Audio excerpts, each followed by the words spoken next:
Listo. Les estaba diciendo, esta semana vamos a enfocarnos en la materia de filosofía, viendo al señor Sigmund Freud y su teoría, o mejor dicho, su práctica del psicoanálisis. Técnicamente es una teoría y una práctica al mismo tiempo, pero pues también lo correcto, lo más correcto es llamarlo como práctica, más que teoría, porque realmente es una práctica. Bueno, ya esto les explico más adelante. Les pregunto a ustedes, ¿qué conocen sobre Freud? ¿Qué entendieron las personas que leyeron la guía? Que es un señor loquito que habla de muchas cosas. ¿Qué entendieron? Que él trata como de describir y clasificar el pensamiento humano o la conducta humana, ¿verdad? Sí, fue uno de los científicos que se preocuparon por comprender el pensamiento. Creó 3 etapas, hizo un proceso de 3 etapas. Exacto. Bueno, eso, las etapas lo explicaré pues más adelante si me alcanza el tiempo, porque es lo último que vamos a ver, porque al final es lo más importante. Lo que iniciaremos viendo es la generalidad y cómo estructura un poco el pensamiento, y ya después veremos a la parte fuerte o más relevante de la teoría del psicoanálisis. Y también veremos pues los problemas que tiene que ver el psicoanálisis y otro conjunto de cosas. Pero bueno, ¿alguna vez han escuchado sobre el psicoanálisis y sobre el señor Freud? Aparte de la clase, obviamente.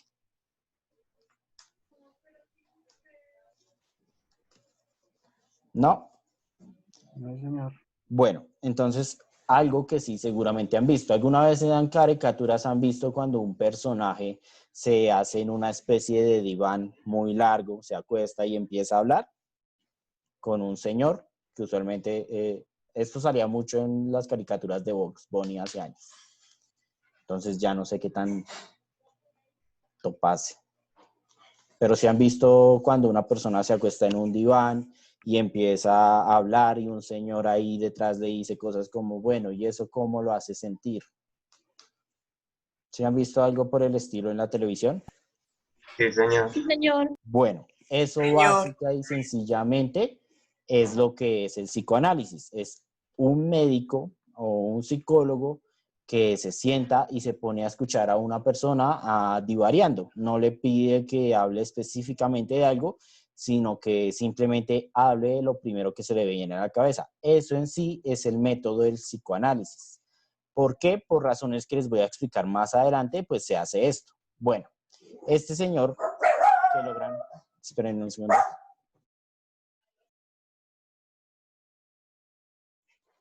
Bueno, la impertinencia de las mascotas. Bueno, este señor de acá es Sigmund Freud.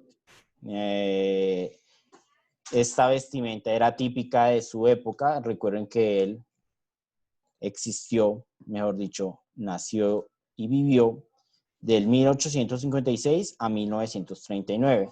Es decir, estuvo en el cambio de un siglo. Es importante porque él vivió mucho el proceso de tecnificación industrial, todo el proceso de la Primera Guerra Mundial y lo que después sería, bueno, no vivió todo el proceso de la Primera Guerra Mundial, pero sí una partecita. De hecho, no me acuerdo si esto lo afectó, pero bueno. Básicamente a Freud lo que le hizo pensar en esto fue un conjunto de cosas llamada, un fenómeno específico de la época en la medicina que se llamaba la histeria.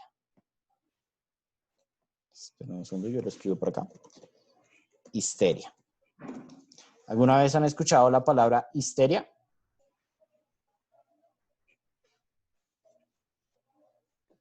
Sí, señor. Señor. ¿En qué tipo de contexto lo han escuchado? Es decir, ¿cuándo lo han escuchado? ¿Por qué alguien dice histeria? Conductual. Sí, ¿qué más? En los psicólogos. Uh-huh. pero también es usada en campos menos técnicos. Incluso es un campo supremamente común. ¿Nunca lo han escuchado? Bueno, es Dentro que de ya no las sé. parejas, También, pero ya no sé de hecho si lo utilizan. En las fiestas el DJ a veces grita histeria. ¿Por qué? Porque histeria se confunde entonces con simplemente bullicio o estar en un ruido constante o en una situación de emotiva o emocional constante. Es por eso que histeria se confunde a veces con simplemente un estado emocional exacerbado, pero para la época significaba otra cosa. La histeria es una enfermedad, o bueno, en el siglo XX era una enfermedad exclusivamente femenina. La histeria solo le daba a las mujeres. Usualmente estos ataques de histeria implicaban cambios de humor, un malestar emocional constante, ciertos dolores de cabeza y del cuerpo. Para la época no existía tratamiento para la histeria. Bueno, no lo hubo durante gran parte del tiempo. Y realmente la histeria se veía como una cosa extraña, como que no podía tratarse y se generaron ciertos tratamientos que implican masturbación y el vibrador. Si quieren saber el origen de este instrumento, pues es por la histeria. De hecho, el vibrador nació como por así decirlo, tratamiento médico, no como producto del goce o del deseo. Nació supuestamente para tratar la histeria. ¿Por qué? Porque era muy extraño y hay una película que se llama Histeria, debido a que era muy extraño. La mujer iba al médico y él le realizaba a masturbación. El médico era quien masturbaba a la mujer, porque en ese tiempo la masturbación femenina, y tanto masculina como femenina, era visto como deshonra o pecaminoso. Por eso era visto como un asunto puramente médico. Entonces, sí, en comparación actualmente es extrañamente, sumamente raro lo que ocurría en esa época. Entonces, una mujer pagaba para que el médico fuera y la masturbara, simple y sencillamente. Ya después, considerando, y no por el placer femenino, sino considerando el dolor del médico que implicaba en sus articulaciones de la mano, pues se desarrolló el consolador o el vibrador. Y esa es la historia de uno de los productos actuales. Sí, lo sé. Bueno, cosas que pasan. Sí, gracias a la revolución del 60, de 1960, se comenzó a naturalizar el sexo, aunque hoy en día es tabú. Pero bueno, sigamos con Freud. Ya después son otras perspectivas, pero pues que tiene que ver con Freud, porque el primer problema o síntoma que él trataría de curar, por así decirlo, o de tratar durante su época sería la histeria. Él realmente creía que este método que utilizaban los médicos era arcaico y que se debía buscar otro síntoma. Y por eso propuso escuchar a sus pacientes. Y para el momento fue una revolución, pero bueno, eso lo voy a tratar más adelante o a continuación. Sigmund Freud es un médico que se especializó en el campo de la neurocirugía. Y si ustedes tienen algo de idea de la medicina, sabrán que de hecho la neurocirugía es uno de los campos más complicados o donde se encuentran los médicos más, por así decirlo, especializados o desarrollados o más importantes, debido a que la neurocirugía es muy, muy complicada. Ahora, el tratamiento a veces de la histeria implicaba no solo lo que ya he mencionado, sino métodos más arcaicos como el tratamiento de lobotomía, aunque esto era ya en extremos, cuando ya el caso era extremista, o choques eléctricos para reformar la conducta. Es decir, usted hace algo, entonces recibe un choque eléctrico y recibe choques eléctricos hasta que cambie eso que supuestamente está mal. Esos eran tratamientos arcaicos en la medicina. Entonces, solo 100 años hacen una gran diferencia en diferentes campos. Pero bueno, el señor Freud recibió la misma educación que todo el mundo, recibió el mismo planteamiento y se le dijo que debía tratar de la misma manera a todas las personas. Sin embargo, él consideró que esto era inadecuado, que no era muy acorde con la realidad y tomó la decisión de crear su propio planteamiento, su propia teoría y su propia práctica, a la cual llamó psicología profunda o psicoanálisis, como se le conoce comúnmente. La psicología para el momento ya existía, pero en la medicina estaba tratado como un fenómeno aparte, es decir, medicina y psicología no estaban vinculadas. Un médico jamás recurriría en la época a los planteamientos psicológicos. El médico se centraba simplemente, este es el malestar físico que tiene, estos son los síntomas, entonces esta es la enfermedad, aquí está la solución. No se preocupaba por la parte psicológica del paciente. Simplemente tiene un malestar, estos síntomas me dicen que es esta enfermedad, esto es el tratamiento que nosotros manejamos. Y ya. Obviamente, esa parte de la medicina ha cambiado, pero un poco más, no es mucho, puesto que en países como Colombia, ¿cuánto dura una cita médica? ¿Alguien sabe? En promedio, ¿cuánto tiene que durar una cita médica? No, señor. ¿30 minutos? Pues ¿Cuánto? depende de la cita. Ojalá dependiera de la cita, pero por cuestiones de las EPS y de los mismos hospitales, a los médicos se les exige tener ciertas cantidad de citas al día. Y esto hace que haya un estándar en el tiempo que se puede tardar una cita.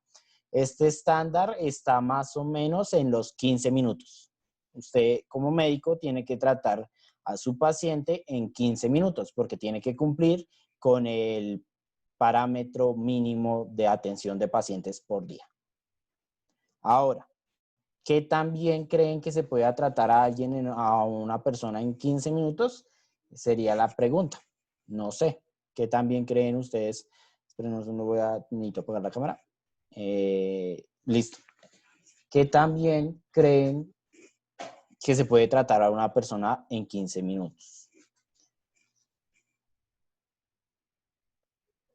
Sería algo muy superficial.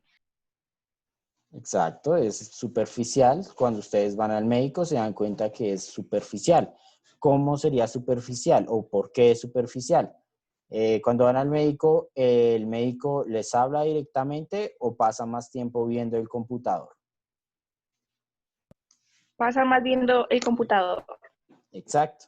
¿Por qué? Porque a él le dan un papel, un currículo que tiene que llenar con sus datos, con los datos del padecimiento que cada persona le informa, etc. Como les digo, pues estas circunstancias en el país no hay que culpar a los médicos, sino culpar cómo está organizada la política de la medicina. Exigirle a un médico que tiene que tratar X cantidad de pacientes por día es imponerle cierta conducta hacia el paciente.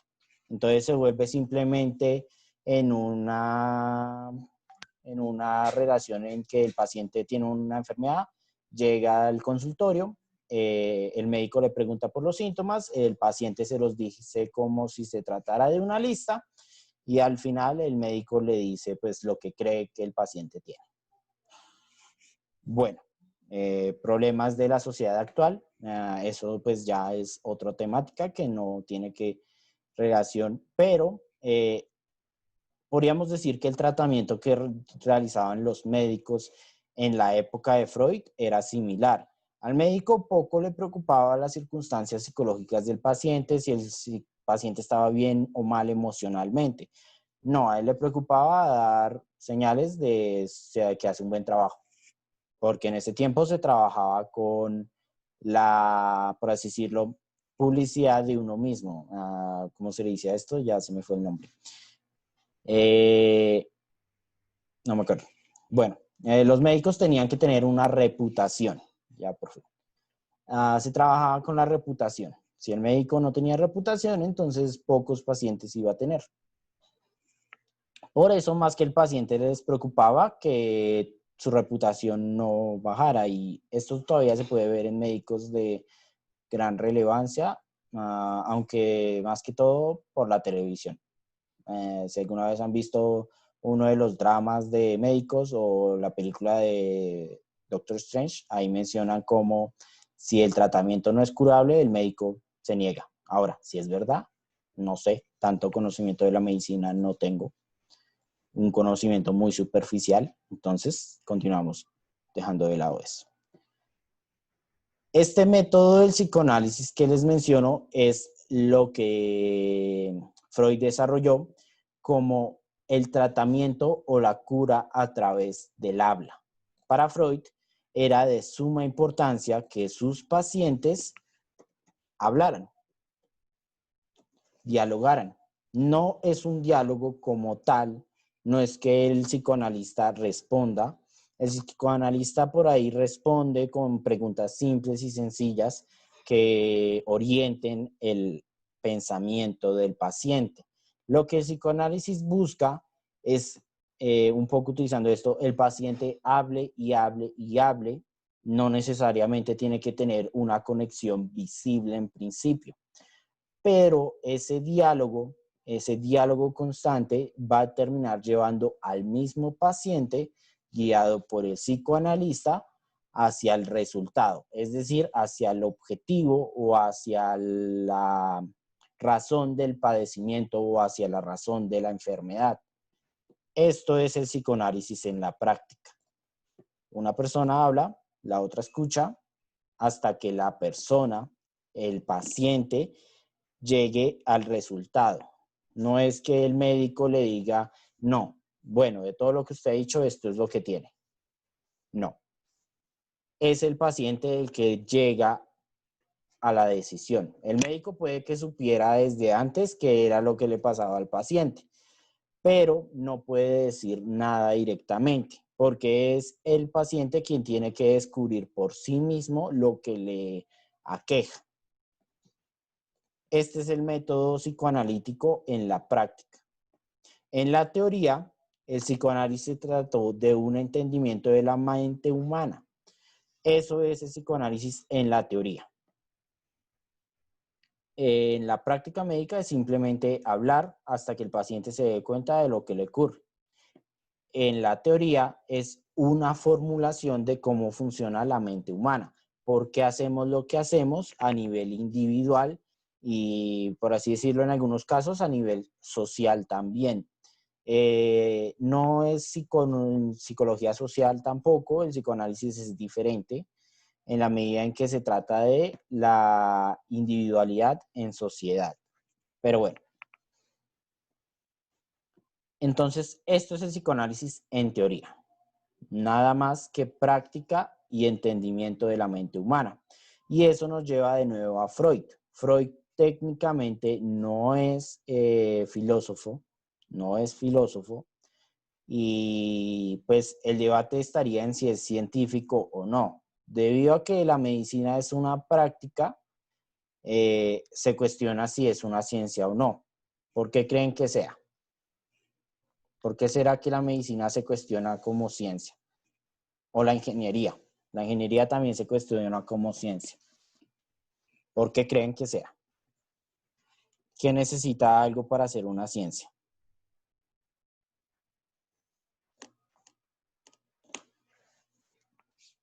¿Mm? ¿Qué necesita? Nuevas formas como de investigación. Sí, la ciencia se renueva a sí misma, pero eso no excluiría a Freud, ni a los médicos, ni a los ingenieros. Piénsenlo así. 2 más 2, ¿cuánto es? 4. 4. Y eso es matemáticas. Y las matemáticas es una ciencia, ¿verdad? Sí, señor. Sí, señor. Bueno, ahora piensen en la práctica médica. Un dolor de cabeza, ¿qué puede significar? Muchas cosas. Muchas cosas. Muchas Exactamente. cosas. Y es por eso que se cuestiona que cosas como la medicina y como la ingeniería sean ciencias. Porque la ciencia tiene, sí, también, pero no tanto, es más que todo esto. La ciencia estipula que sus teorías tienen que repetirse de un lado a otro. Es decir, 2 más 2 siempre va a ser 4, nunca puede ser otra cosa.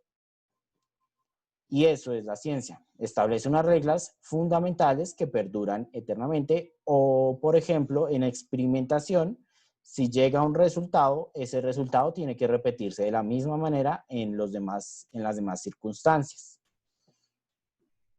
La medicina no se puede dar este lujo. Un dolor de cabeza puede representar demasiadas cosas. Es decir, un dolor de cabeza es uno de los síntomas más básicos. Entonces, pues, requiere la compilación de otros síntomas que a veces se repiten y a veces pueden ser sumamente extraños. Es por esto que la medicina no es vista como ciencia, sino como práctica. Pero esto es en una visión absolutista de la ciencia, de las matemáticas, físicas y biología, donde sus fenómenos sí se repiten con regularidad. Hay otras ciencias donde no se repiten. ¿Cuáles creen que son esas ciencias?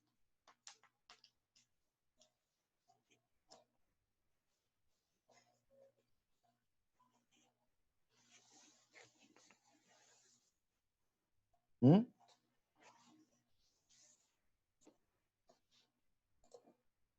Profe, ¿puede volver a repetir la pregunta? Es que no la escuché bien.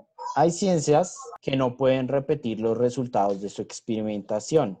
Un experimento hecho en una ciencia es diferente dependiendo del contexto. Esas son ciencias específicas, diferentes a la matemática y a la física, donde sí se pueden repetir los experimentos y dar los mismos resultados.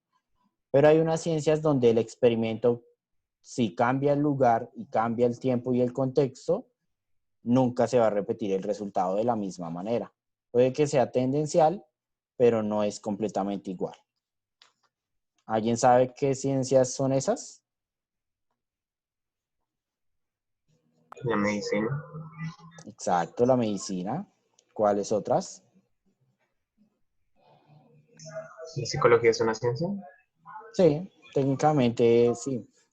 Pero pues lo que les digo, el debate de lo que es una ciencia y lo que no es discutido en la actualidad. Entonces, para los que estudian medicinas y psicología, ellos son ciencia.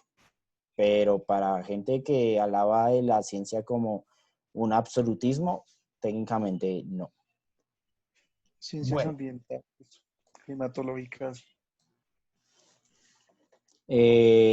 podemos resumir las ciencias donde no se repiten los experimentos con el nombre de ciencias humanas y sociales. Es decir, todas las ciencias sociales difícilmente repiten los mismos resultados.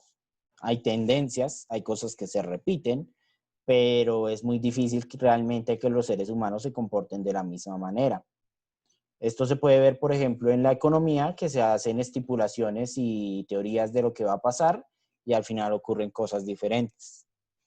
Es porque el humano es tan complejo y es tan variado que realmente decir que el humano es completamente igual o se comporta de la misma manera es imposible. Es decir, un colombiano no es lo mismo que un venezolano, ¿verdad?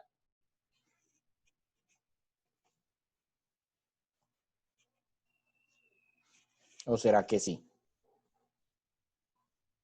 No, no son lo Señor. mismo. No, señor. No son lo mismo, pero aún así viven relativamente cerca, ¿no? Es decir, Colombia es vecino de Venezuela. Es decir, su distancia es mínima.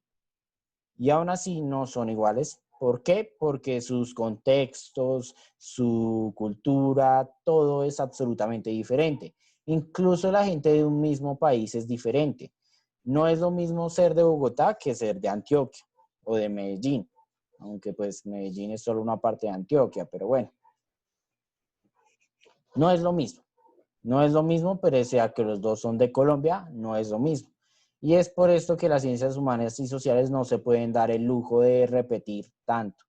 Es decir, se puede usar la misma teoría y comprobar si se repite, pero no se puede decir que ya porque lo descubrió en un lugar o lo ha visto varias veces, se va a repetir en todos los lugares de la misma manera. Eso es algo que sí se puede dar el lujo las ciencias exactas o, bueno, la matemática y la física.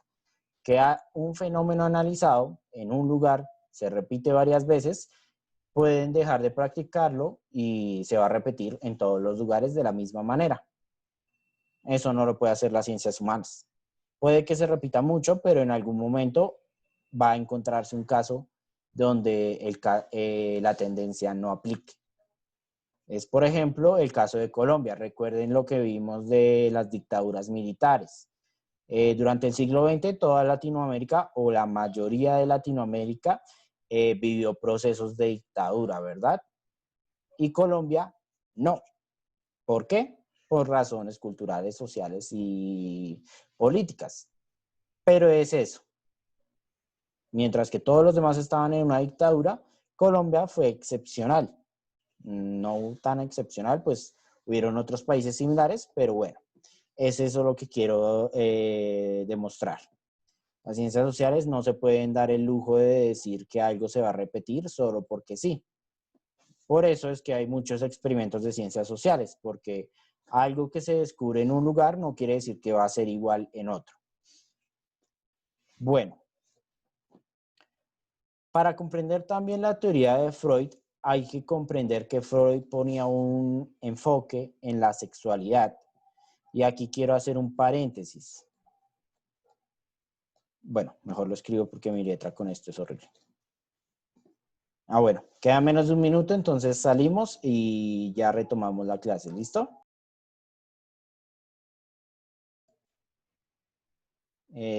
Porque Freud básicamente experimentó con sí mismo.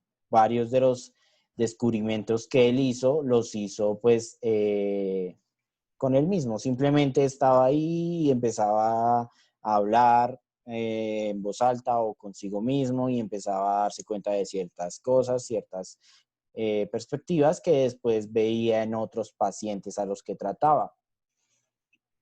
Y es por eso que se cuestiona bastante el psicoanálisis, porque ahí entonces se cuestionaría qué tan incluido está el investigador en la teoría, qué tan incluido está Freud en su teoría, puesto que gran parte de lo que él descubrió lo hizo pues haciendo un proceso psicoanalítico de sí mismo, no tanto con sus pacientes, debido a que cuando comenzó, esta era una práctica poco común. Además, la medicina era algo muy costoso para la época, entonces no era muy frecuente que las personas pagaran grandes cantidades de dinero solo para que un señor los escuchara hablar. Por eso, gran parte de su teoría se hizo, pues, la hizo él mismo, preguntándose, por así decirlo, cosas a sí mismo. Y por eso se cuestiona actualmente el psicoanálisis. Y ya veremos pues que realmente Freud se equivocó en algunas partes y que realmente no tenía siempre la razón. Puede tener la razón a veces, pero no siempre. Bueno, para comprender el psicoanálisis debemos comprender que esta teoría tiene un enfoque fundamental en la sexualidad. Pero, y este es lo más importante, no se limita al sexo. ¿Por qué? Cuando yo tomé las clases de psicoanálisis de Freud, había muchas personas que pensaban que el enfoque de Freud estaba en esto, en el sexo exclusivamente, lo cual realmente es una falsedad. El enfoque de Freud es en la sexualidad. El sexo es tan solo una parte de la sexualidad. ¿Qué otras cosas se incluyen en la sexualidad aparte del sexo? ¿Alguien sabe? La La identidad. orientación sexual. Exacto, orientación sexual o género. ¿Qué más? ¿Qué otras cosas?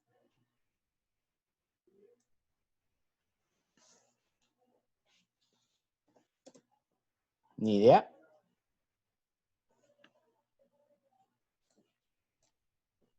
placer. El placer, Las el emociones. goce. Esta cosa no está escribiendo. Sentimientos. Placer o goce, como lo llama Freud, la parte sentimental. Lo biológico no entra tanto. Obviamente sí hace parte de la sexualidad, obviamente, pero se incluye un poco en el género, porque pues lo biológico está limitado a dos parámetros que pueden o no interactuar con el género. Hay personas que pueden tener un sexo específico, pero no reconocerse como tal. Por eso utilizamos más que todo el término de género, porque es más amplio y incluye cómo se relaciona pues la persona con su sexo, ya sea masculino o femenino.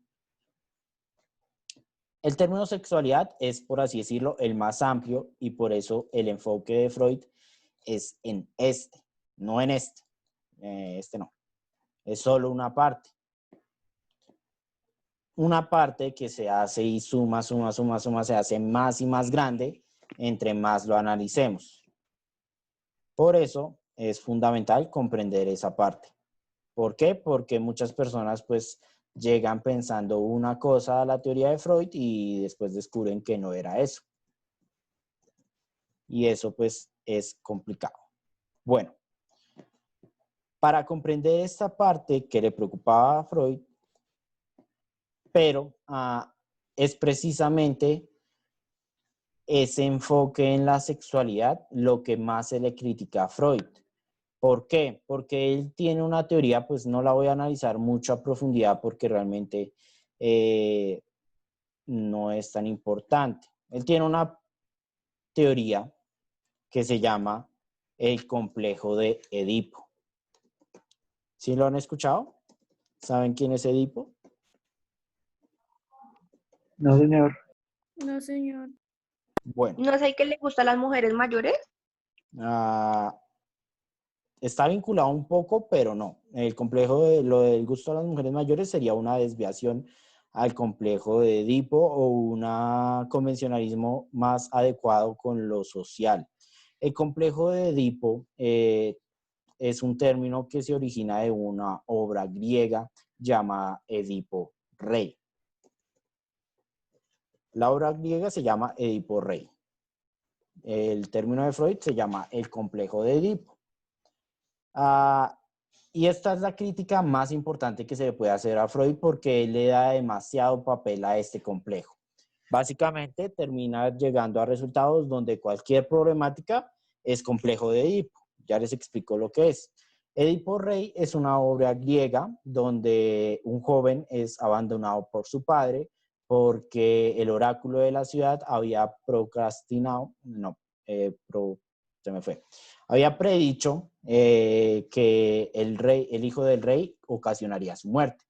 Entonces lo abandonó para que muriera. Pero Edipo no murió, sino que permaneció vivo, creció. Esto es un resumen, ¿no? Creció y en algún punto mata a su padre sin saber que era su padre. Y reclama el reino y tiene relaciones con su madre. Ese es el resumen de Edipo Rey. Mata a su padre, tiene relaciones con su madre. Y entonces eso fue lo que creó Freud para explicar varios complejos. Está el hijo, la madre y el padre. Y aquí se forma una especie de triángulo o de triada. El hijo se enamora de la madre, pero el padre viene a intervenir como la autoridad. La intervención del padre es lo que permite que el hijo se desprenda de la madre. Y de esa manera el hijo toma una perspectiva, por así decirlo, una perspectiva más social o socialmente aceptada. Pero el asunto con Freud es que según él, todos los hijos sufren del problema, o mejor dicho, sufren del complejo de Edipo en la infancia. Todos los hijos se enamoran de su madre. Ahora, él no solo lo limitó a la parte del hombre o de lo masculino, sino que el complejo de Edipo también lo utilizaba para referirse a las hijas que se enamoraban de su padre. Años después esto recibiría un nombre diferente, pero significan lo mismo, solo que el género de la persona que lo padece cambia. En el de las mujeres se le dio el nombre de Electra, aunque esa historia sí no me la sé muy bien.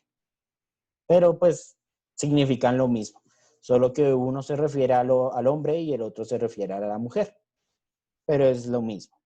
Esta triada básica, él dice que es la forma fundamental con la cual el ser humano entra en la sociedad. Se enamora de la madre porque es dependiente de la madre, pero el padre entra como la figura de autoridad para cortar esta relación. ¿Qué pasa? Cuando el padre no funciona como figura de autoridad, pues entonces no corta la relación con la madre y el hijo lo único que hace es enamorarse más y más de la madre, porque el padre no funciona como figura de autoridad. Todo esto también es simbólico, ¿no? No quiere decir que por obligación, entonces, en el caso de familias donde el padre, pues, se va, por decirlo de alguna manera, o desaparece, entonces ya por obligación el hijo está enamorado de la madre. No, todo esto es simbólico. Entonces, esta posición de autoridad puede ser ocupada por la misma madre o por un abuelo, por un hermano o por un tío. Solo se habla de una figura de autoridad. ¿Por qué tiene que ser un padre, es decir, un hombre? Porque vivían en el siglo XX y la figura de autoridad era masculina, entonces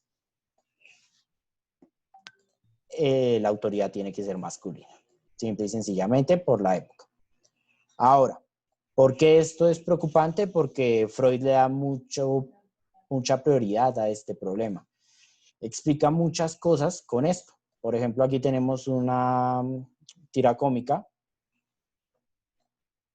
que resume básicamente lo que Freud decía sobre este complejo de Edipo. Si alguien puede leerla, para que yo no hable tanto.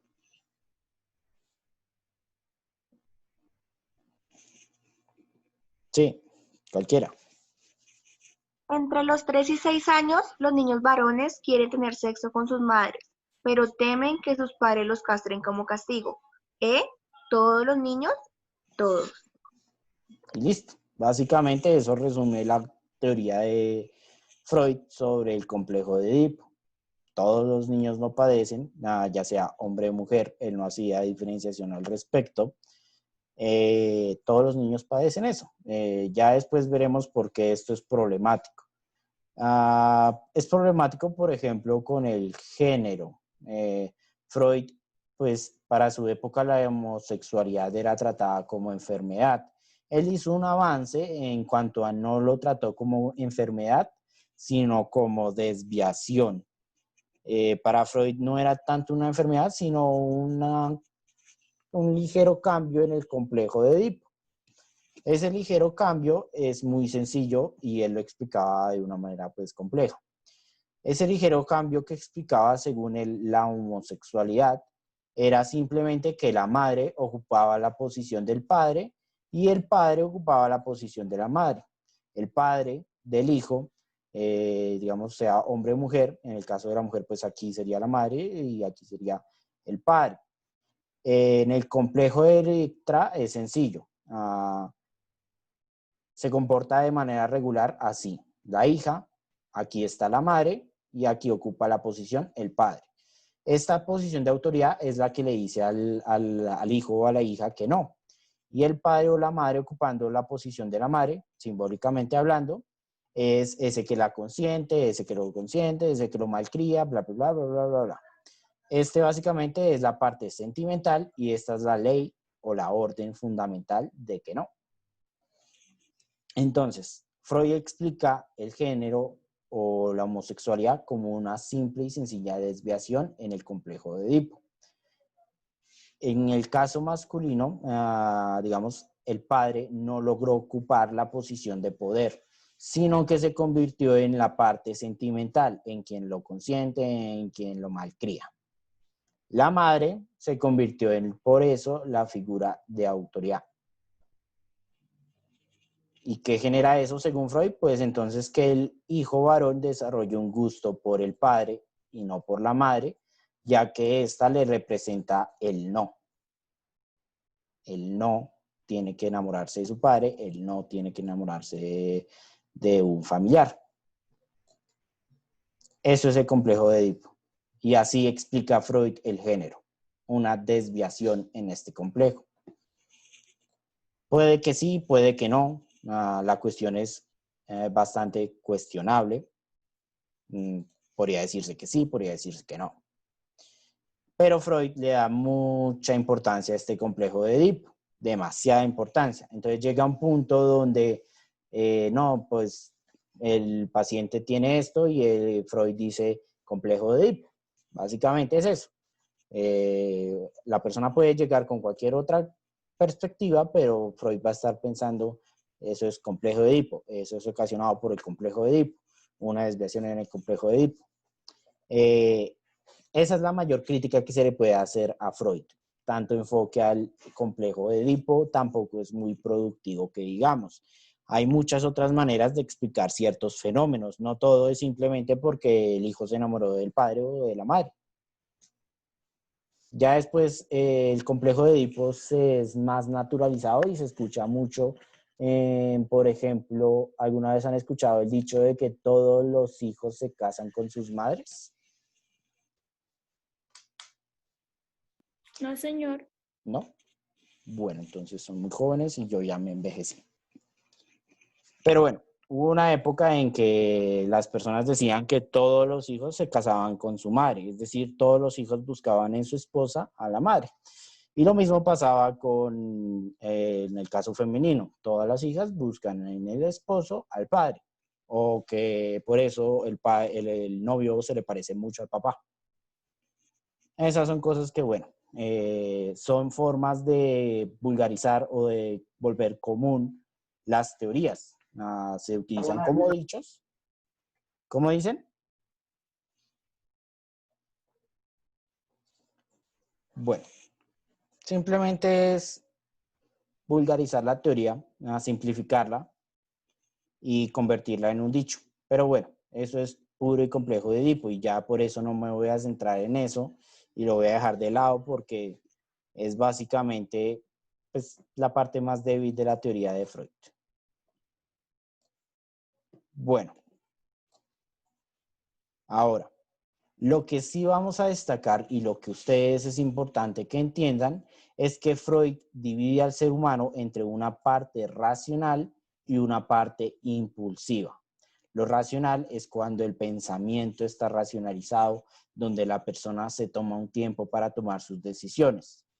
Y lo impulsivo son cosas que ya han mencionado, como cuál.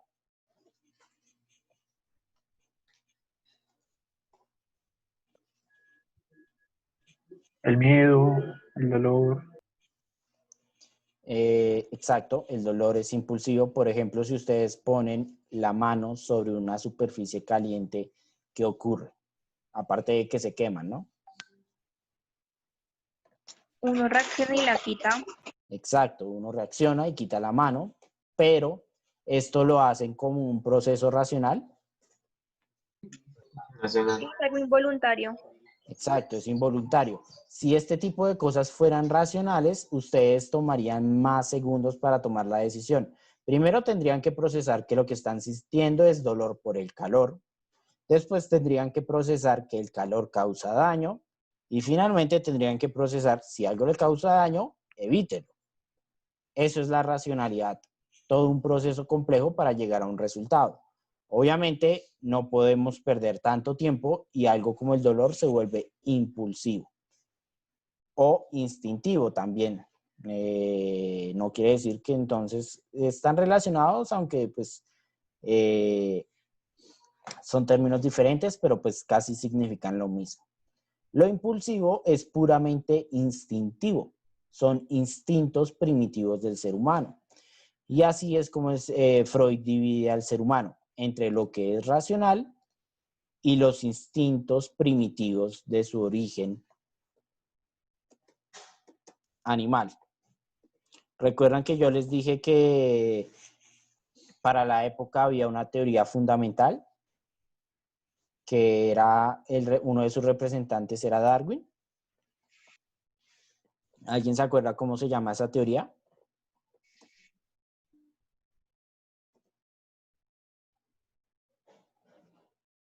¿Sí? ¿No? De la evolución, la teoría de la evolución. Sí, pero más general, la perspectiva general de la ciencia. Tiene un nombre.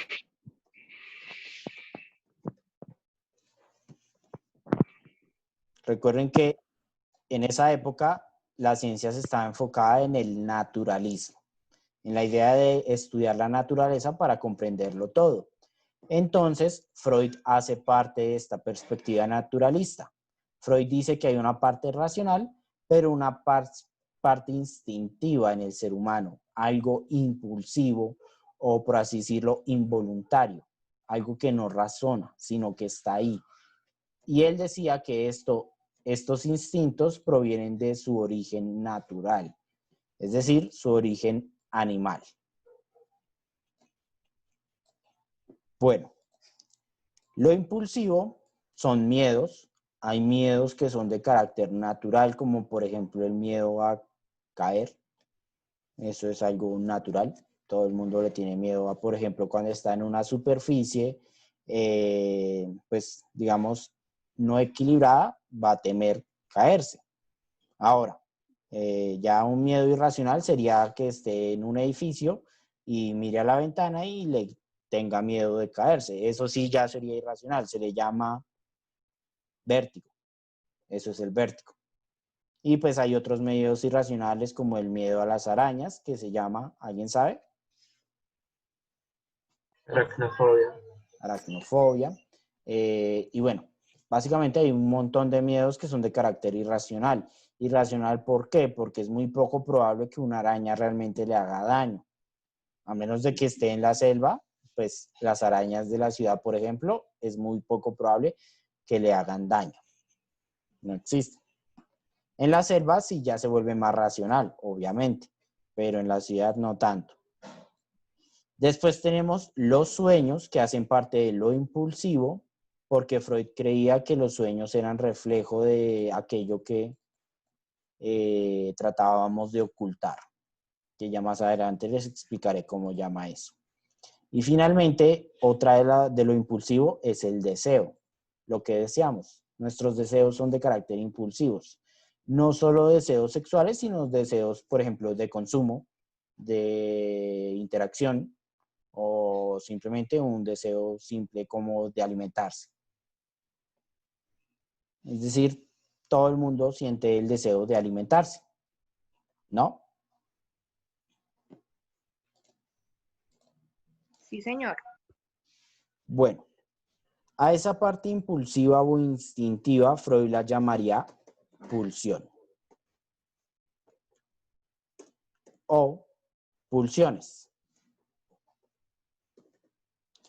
¿Qué se les viene a la cabeza cuando escuchan el término pulsión? ¿A qué suena?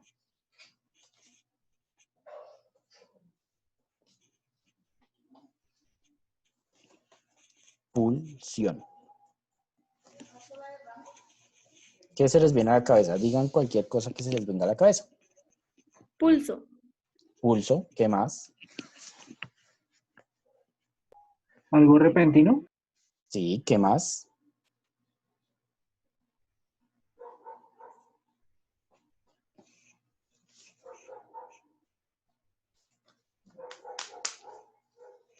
Cualquier cosa, lo que se les venga a la cabeza. Pulsión. ¿No es el mismo impulso?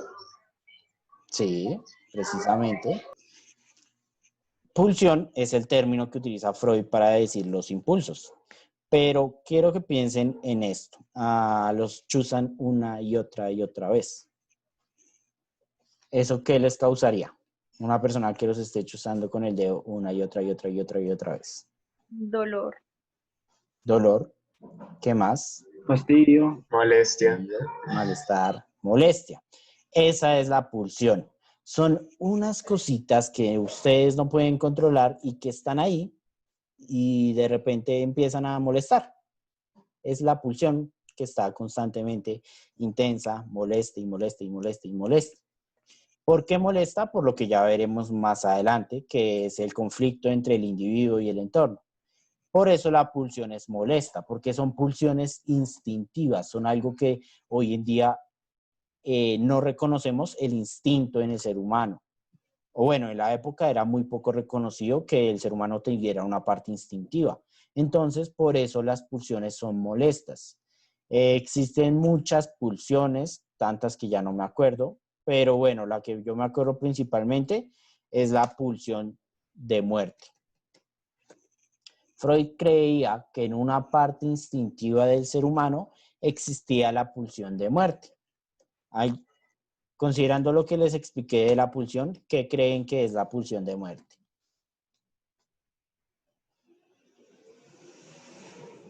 ¿Mm? ¿Qué será? ¿Qué será eso molesto que se Señor, relaciona? ¿Qué creen que es la pulsión de muerte? Pulsión lleva tilde.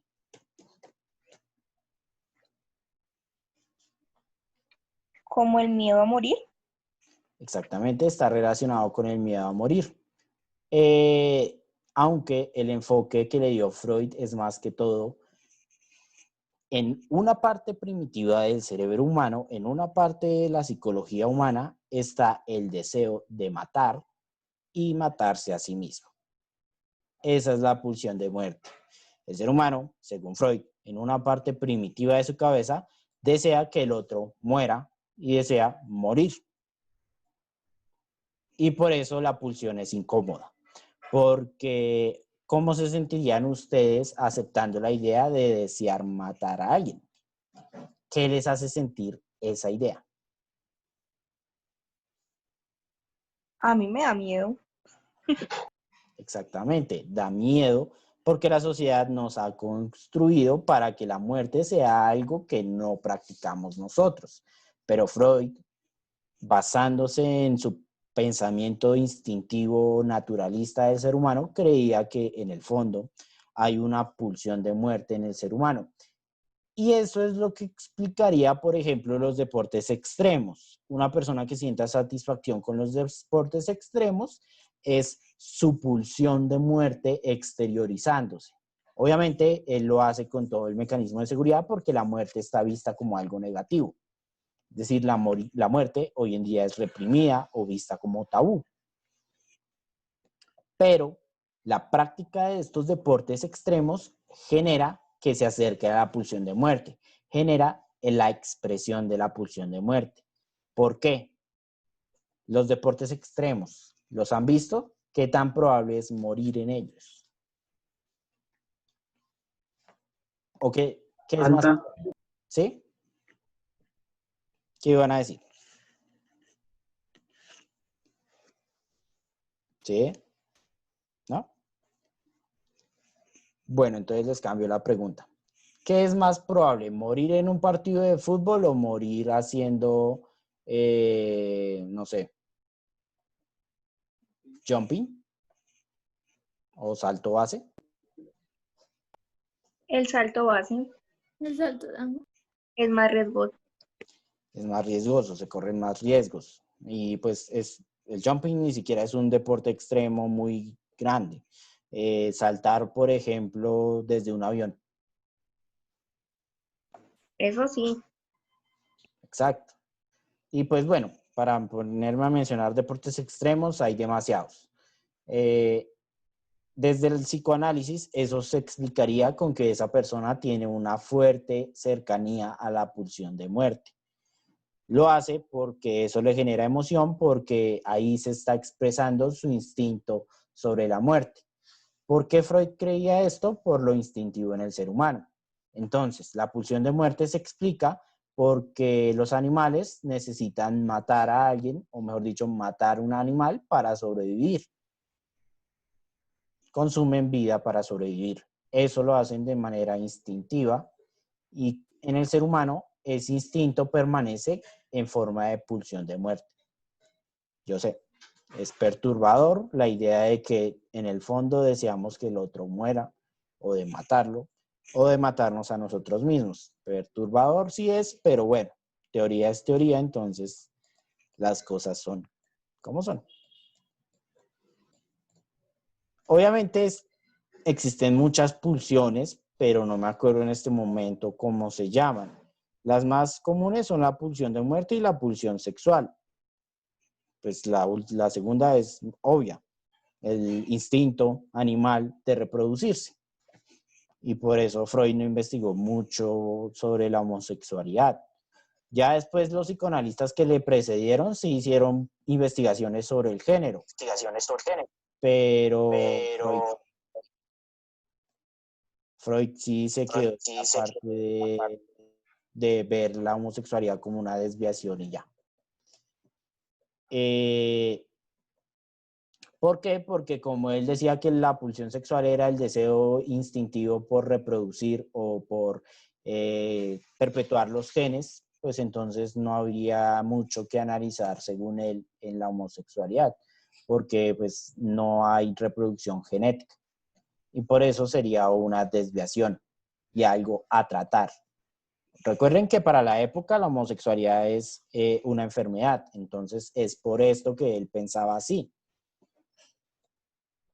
Bueno, todas estas teorías se fundamentan en su primer hallazgo y el hallazgo más polémico que hizo, la sexualidad infantil. ¿Por qué será que es el hallazgo más polémico? ¿Qué lo hace más polémico que el resto? Que hablar de muerte o hablar de sexualidad en adultos o jóvenes. ¿Qué es la variación en este aspecto?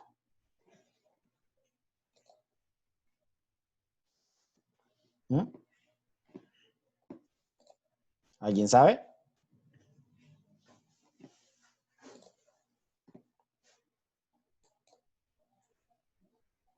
Bueno, lo que varía y lo que lo hace polémico es que sea infantil. Esa es la polémica de la época y pues actualmente. La idea de que el niño o la niña a una edad temprana tenga deseos sexuales. Eso es lo que le hace polémico. Ahí es donde está la polémica. El que esto visto, porque para la época del sexo también todavía sigue siendo visto como pecado o como tabú. Entonces, hablar de sexo de por sí ya estaba mal. Y si después se involucraba a la población infante, era muchísimo peor. Y fue por esto que Freud fue una persona repudiada en su época, porque llegó a decir que los infantes también tienen impulsos sexuales.